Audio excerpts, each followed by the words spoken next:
Join us today for an in-depth discussion with legendary guitarist and contemporary blues artist Bobby Messano as he continues to live his passion in his second act.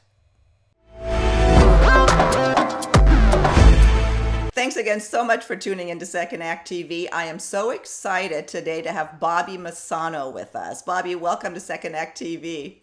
Hi there, how are you? I am good. I'm especially I'm especially excited because we're launching a new series of interviews with people who are pursuing their passion in fields that are, I'm just going to say, not for the faint of heart. And Bobby, I thanks for the kicking off the series with us and sharing your life, which is filled with adventure, to say the least. Bobby, of course, is a legendary guitarist and a contemporary blues artist, and I'm going to let him just tell you exactly what his highlights are. Bobby, how did you get where you are today? Take us through what made Bobby Bobby. It's a torturous, long story of woe and angst. Which makes for a perfect blues guitar player artist. I tell my life. No, this is a 46-year career now, I believe, doing this. And all I wanted to do was play Madison Square Garden and be Eric Clapton. And I was 14. And it turned out that I know Eric Clapton, and I still haven't played Madison Square Garden.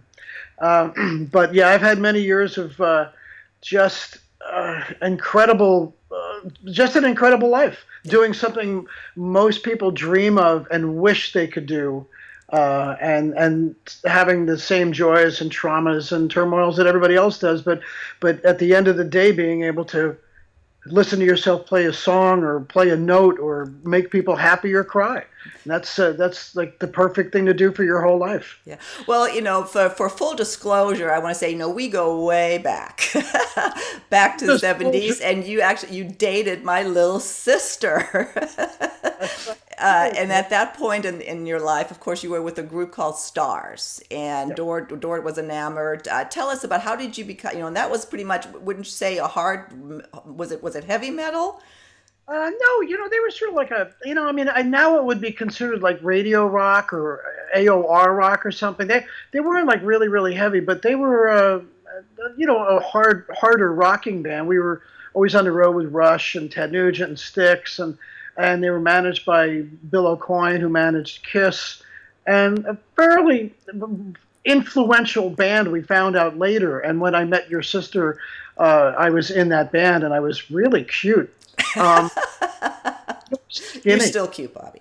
But I was really cute and skinny, and but that was my, I think they call it in baseball, going to the movies or something. But that was my first introduction to really being in the big time, because every night was 20,000 seaters, and it was incredible. And so that was the beginning sort of the career, even though I had been touring for a couple of years before that.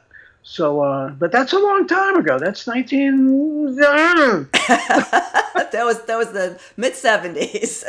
I remember them well.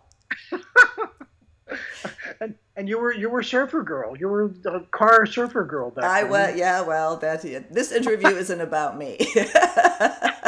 Well, what I kind of want to hear is what were the highlights then? I know you toured as the music director and guitarist for Stevie Winwood. Yeah. Well, the interesting thing was I sort of set myself up intentionally not to be a rock star. Mm-hmm. I wanted to have a career, and most people wanted to be rock stars, and those are the ones that are doing very well now, or they're gone. But I wanted a career in the industry, so I initially set myself up as a player touring, and then I turned into a session player, and then I had the best of both worlds, so I could play on. I've played on 60 records, and which is something that would be impossible for a new musician to do these days. It just couldn't. It doesn't happen that way anymore.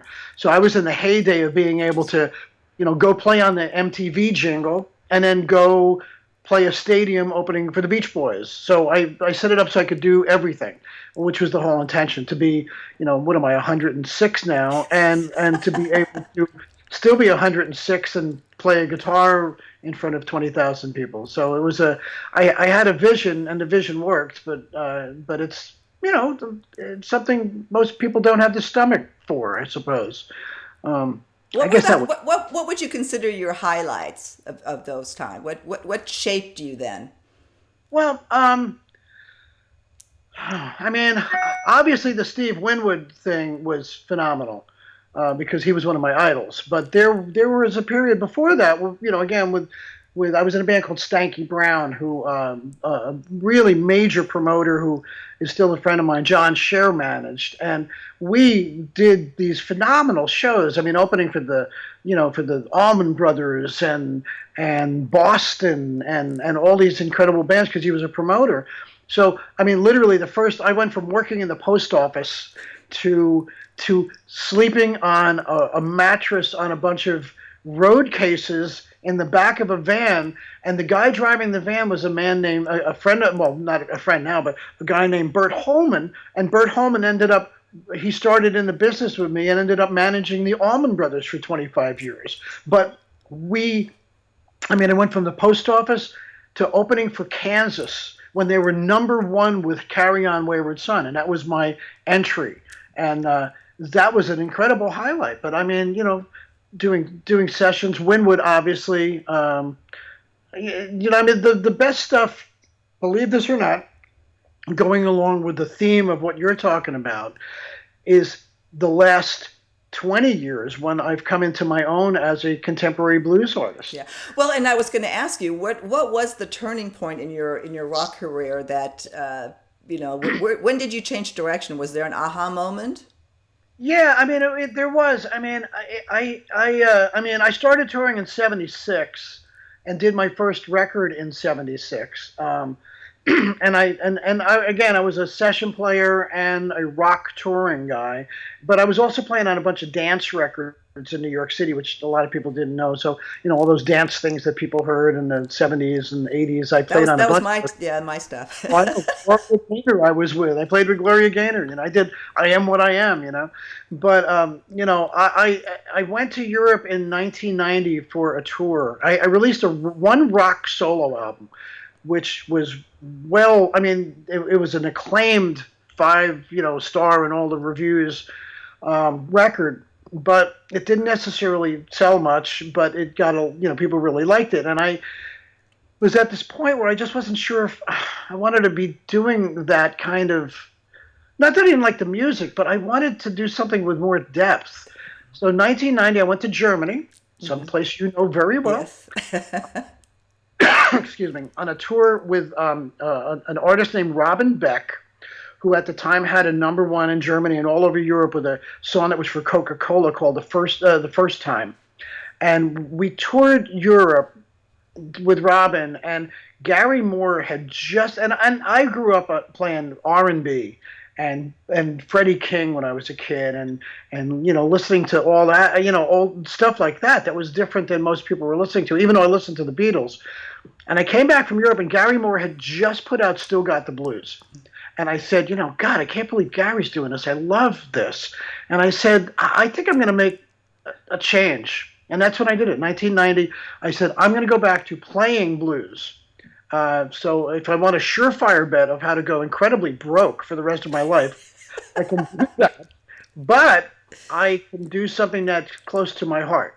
And that was the aha moment. I came back from Germany in '90 and said, I have to change directions and follow the muse of the blues that was inside me, even though I was just going to be a blues player. So, and that was a turning point. But I will add that doing this as a blues artist, I wasn't a blues artist. I was a blues guitar player playing other people's music.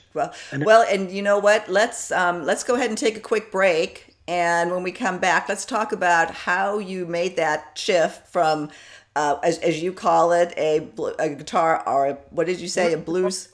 to a blues artist. Yes, exactly, to a blues artist. So stay with us. We'll be back with Bobby Messano in just a minute.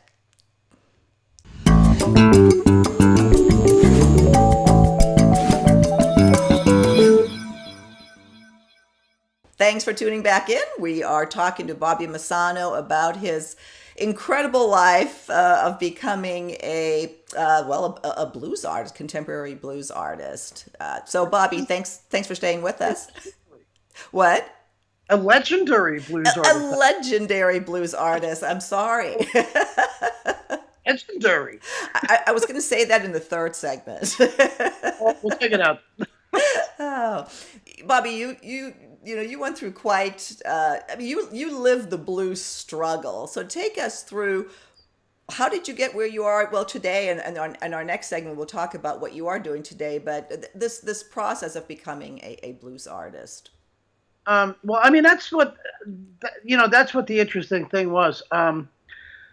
It was. In fact, I saw an article that I had done in 2005. I think it was an interview, and someone had come to see me play at a show, and he said, "I wanted to see if you were the same guy that was in that interview," because what happened was I literally went from being one of the team players in the rock bands and doing the session work and stuff to going back to playing a genre that was really comfortable for me to play. But I had experiences, and I had 14 years in the music industry, which is enough of an experience, especially back then. But what happened over the course of time from 1990 to now, which is 27 years now, and I always say this, the experiences in that time period, which is what we're all in on Second Act TV. I mean, this is where we are. It was that created the Bible for me to draw on of the experiences, and that gave me the book of experiences to then turn literally into, I feel, a blues artist. And I said in that interview, first I was a blues guitar player, and now 27 years later, after everything that has gone on in that 27 years, which is a long time, but it's also not a long time, I've turned into a blues artist, and I write my life. And that's what the whole genre is about. I mean, it's writing your life. It's not all happy, snappy, and poppy, and it's now my life. And to listen to some of the stuff, it's happy and it's sad, and some of it is incredibly torturous. And horrible. Yeah, give us some of the highlights, Bobby. And I know since you've done this, you've also garnered 26 Grammy nominations. Well, there's 26 Grammy ballots, in the first round, which is great. I am now, and anyone watching this will understand, I am the Susan Lucci of Grammys. 26 ballots in 9 categories, and I have never made the top 5. Yeah, but you obviously resonate. Your story resonates. So give us some of the highlights of what connected with your new audience. Well, I mean, the thing is that what happens with the audience. This is now my 7th contemporary blues solo album, and what's happened since that first one, which started around the time of my first divorce. I got to write about the feelings that I had going through that divorce. And since that point, like many people, we've gone through relationships and people dying. I have had 3 divorces and a lot of things have gone on and a lot of experiences. And to be able to write that and play that for people and have them listen to it, or they react because they understand, because they've gone through it too. Mm-hmm. And there aren't a lot of genres that you can write music, you can write songs that people can identify with. Mm-hmm. Well, didn't you get, if I remember right, one of our conversations, that you actually saved somebody's life, or there's somebody claimed that, or said that listening to your... One of my favorite stories, yeah. I had written a song during my first divorce, and it was originally called Drowning in a Sea of Hope. Mm-hmm. And it was on Ichiban Records, which was an EMI company out of Atlanta, Georgia. And I was writing songs for the record. And And I said, I have to make this somehow a little bit more positive than that. And I just changed it to Sea of Hope, but it was Take Me to the Sea of Hope. So I wrote this song, and I had a recording device on the road with me in the hotels, and I wrote the song. And what happened was, a couple of years after it came out, it originally went to Eric Clapton for his Pilgrim record, but then it came out on one of my records, and Eric did not do it, which was cool. Um, but what happened was, about a couple of years after it came out, I got an email from a guy in Czechoslovakia, I think he was from, and he said, "Hi, my name is Sergey," or whatever his name was, and he said, I got your CD from a friend of mine in France, and it had a song called Sea of Hope on it." And he said, and I want to thank you, because I was in a really bad way and I was going to commit suicide. And I heard you speaking to me in your song, and you stopped me from doing that. And I wanted to thank you for saving my life. Yeah, that And how does that make you feel, huh? that's a miracle, you Yeah. know? I Yeah. mean, anyone that does anything, if you could do anything in a life, in your lifetime, saving a life is the best thing you could ever do. Yeah. That's Well, what and happened. that your music obviously speaks to me, and we've used a couple of them are theme songs on Second Yeah, Act.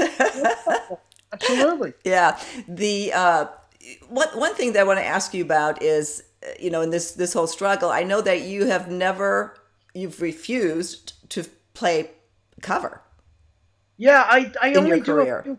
Yeah, I only do a few cover songs, and Yeah. they're because I liked them when I was in high school, or I like the artist. Yeah, Yeah. But as part of pursuing your passion, though, you're giving your own voice to your music. Had you ever, I know money obviously is always a struggle. How, yeah. how do you balance that? Sticking with your passion and convictions and not playing cover? Well, you just do it. I mean, if you make the decision, I have a lot of friends from the rock days, that all get annoyed and go, "Oh, I want to go out on the road, and I want the tour buses, and I want this and that." And I go, I'm perfectly happy to go play my songs, which, they're on the radio a lot. If you listen to BB King's Bluesville on XM, I'm on almost every day. And I've been one of the artists that's been on since they started in 2003. So, the thing is that you just have to stay there. I mean, I've never played weddings. I've never, I've been an original artist since 1976, pretty much. So, and people a lot of times will go, "Hey, could you play it?" And I'll go, "No, I know the song. I've never played it, but I'll try it." But, yeah, you just, you have, I guess I guess I am like a true artist, where I have to follow my heart and my soul I now have 70 something songs of my own on records that I put out. That's a lot of songs, That and is. I know most of them. So, and I don't play half of them. But you do make a decision where, well, am I going to struggle and be able to play that song that saved someone's life, or am I going to go play Brown Eyed Girl? And you know, and I have always said, no, I'm gonna stick with this thing. How many more years do I have here? I might as well just stay where I am. Well, what I can claim is that you did do a birthday party in the not too recent past, and we made you play Monkey Puppy Slaughter. Love. Oh, God. Yes, you did. This has got to be edited out. This is off the record. So that was a very private, special moment, and we still have greatest memories. And thank you for that, of course, for my sister's 50th birthday. So, Bobby, let's take another quick break. I mean, we could probably talk all day. I want to come back on our next No, we segment, can. We and I want, have. huh? I said we know we can. We have. So. Exactly. So let's come back on our next segment and talk about your current project, which we are so excited about. So stay tuned. We'll be right back with Bobby Messano.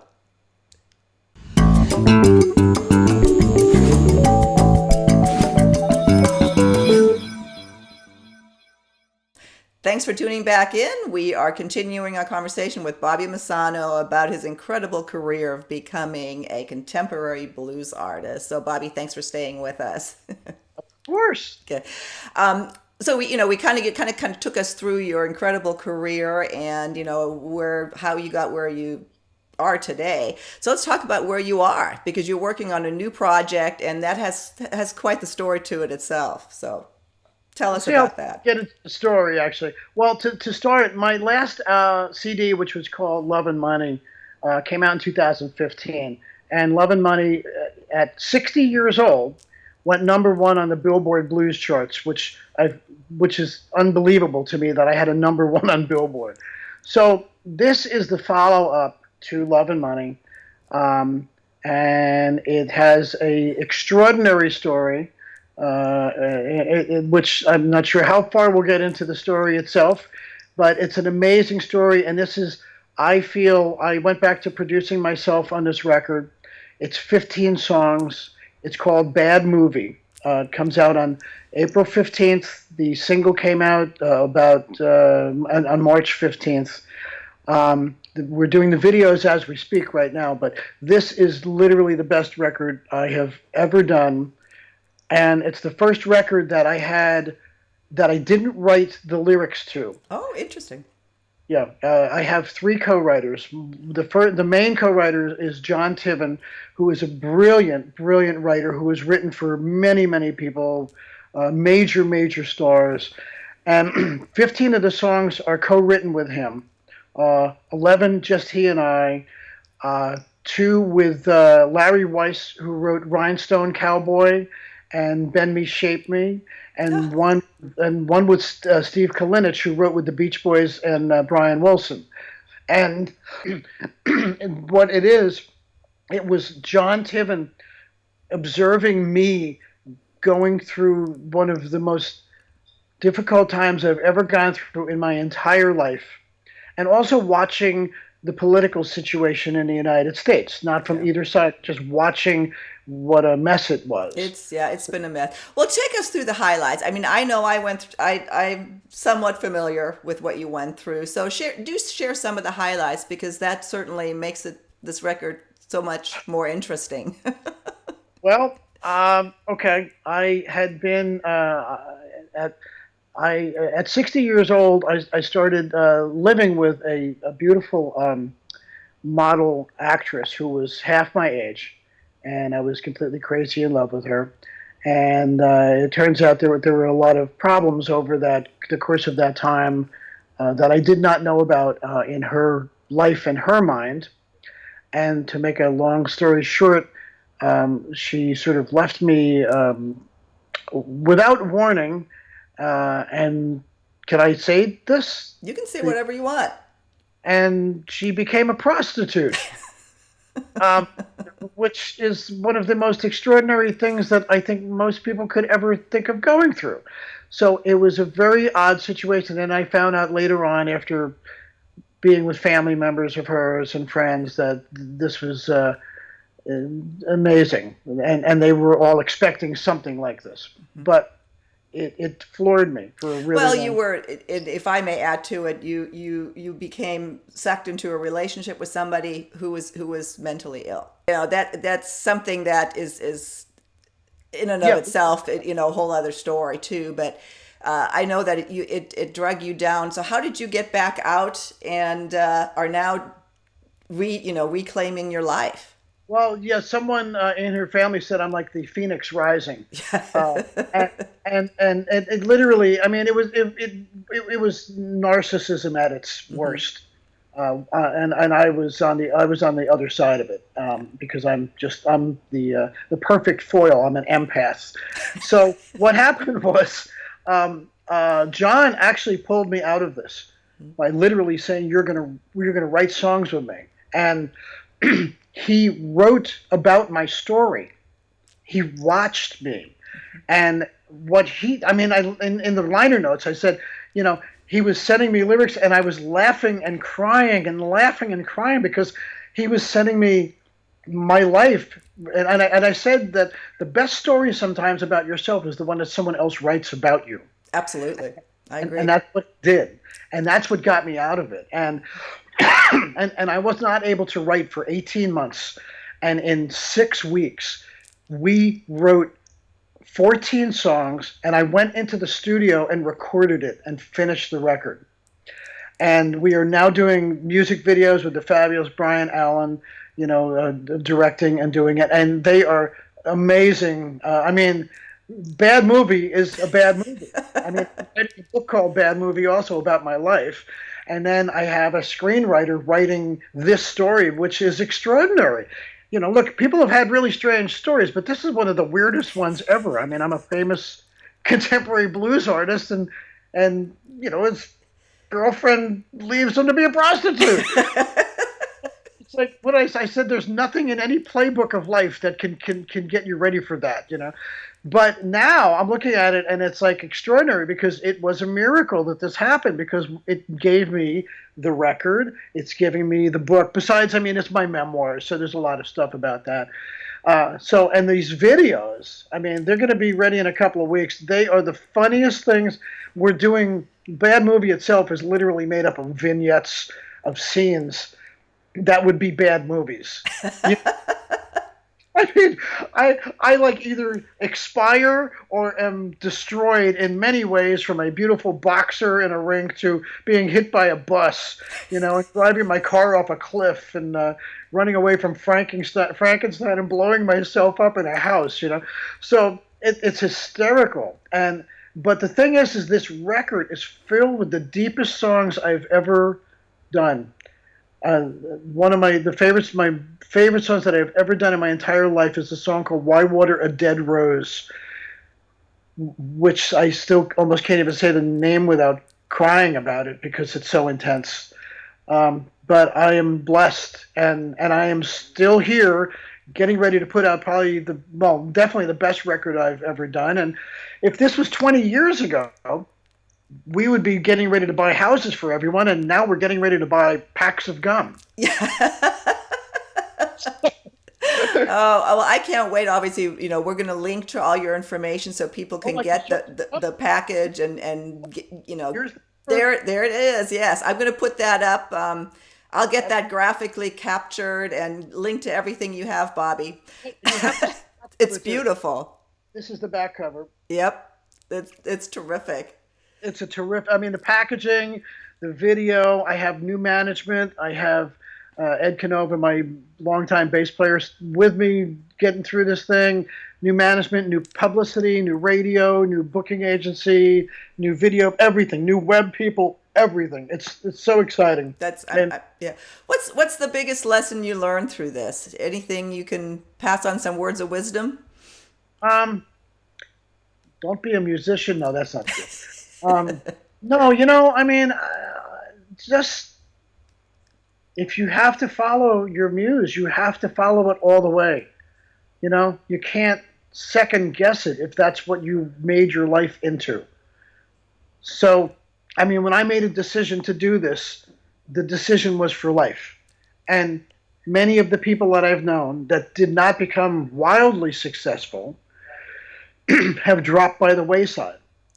And one of the things about being able to do art for a lifetime is that it sometimes keeps you alive longer than you'd expect, and it gives you many major rewards despite... Look, none of us have any worse problems or better problems than anyone else. And the big scope of things, I've been really lucky and blessed. My health has been good. At some point it won't be, maybe.